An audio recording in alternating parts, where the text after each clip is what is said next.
Hi, this is Helena Hart, and in this video, I'm going to be talking about how to actually heal your wounded masculine and feminine energies and step into your empowered energies so you can finally have the love and relationship you've always wanted. I've been getting a lot of questions about masculine and feminine energy.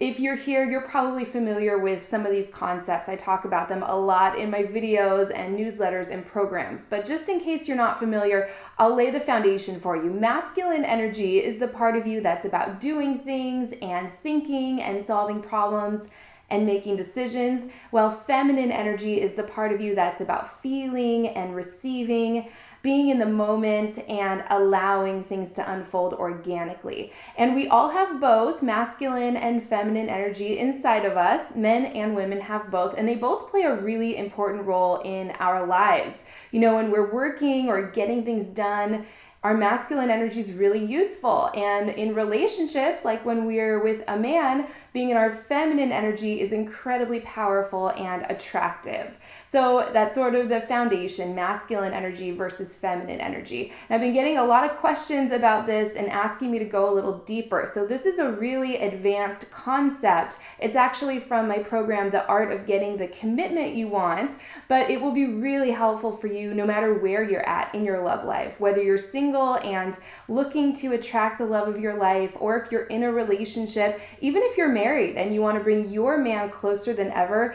Shifting out of these wounded parts of ourselves and stepping into our empowered masculine and feminine energy is just crucial when it comes to having the love and relationship you want. You know, I always say that we attract partners that mirror back to us what we believe. So in romantic relationships, especially, this could look like often being attracted to and actually attracting the wounded parts of ourselves in our partner or in many different men if we're single and dating. And so we can attract those wounded parts of ourselves and be attracted to those parts on a subconscious level as a way to sort of, it mirrors back to us what needs to shift within ourselves. It's pretty interesting how it works. But the good news is, once you have that awareness and you make some of these shifts within yourselves, even really subtle shifts, it can make such a huge difference in your love life. You know, if you're single, different kind of men will start showing up,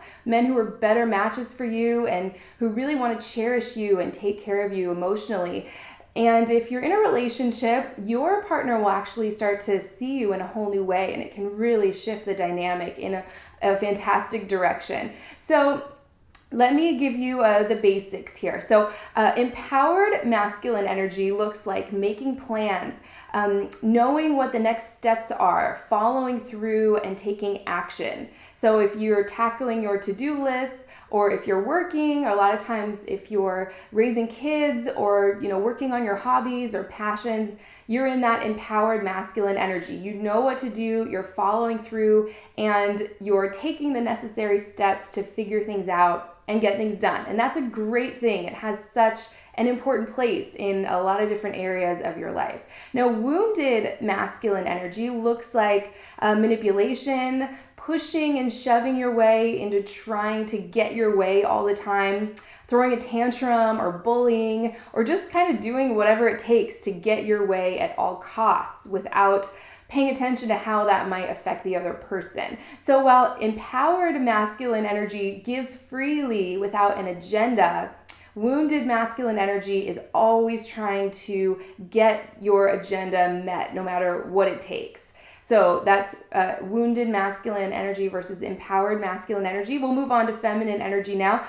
Empowered feminine energy is the willingness to be seen and heard. It's the confidence to express your needs and desires in a way that really brings the other person closer rather than pushes them away. That's really important. Maybe that's a good topic for another video. If you're interested in how to do that, let me know in the comment section. So that's empowered feminine energy. It's the receiving and trusting and allowing energy. Very important in your romantic relationships. Now, wounded feminine energy is sort of that damsel in distress energy. You may know women who are kind of stuck at this place. It's when you're always looking for someone else to save you, so to speak, because you lack the motivation to take care of yourself.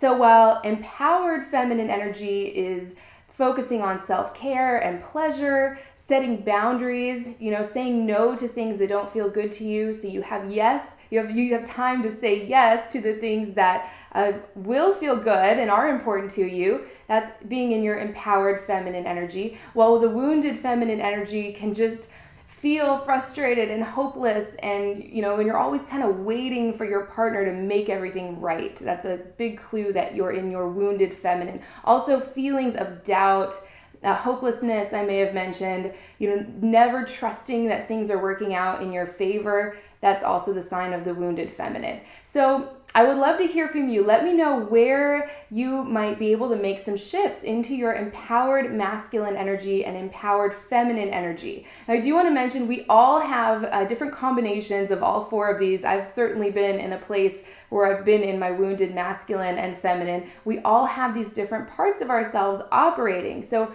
it's happening anyway. The more you can be aware of some of these things and make some shifts towards your empowered energies, the more better men will start showing up for you.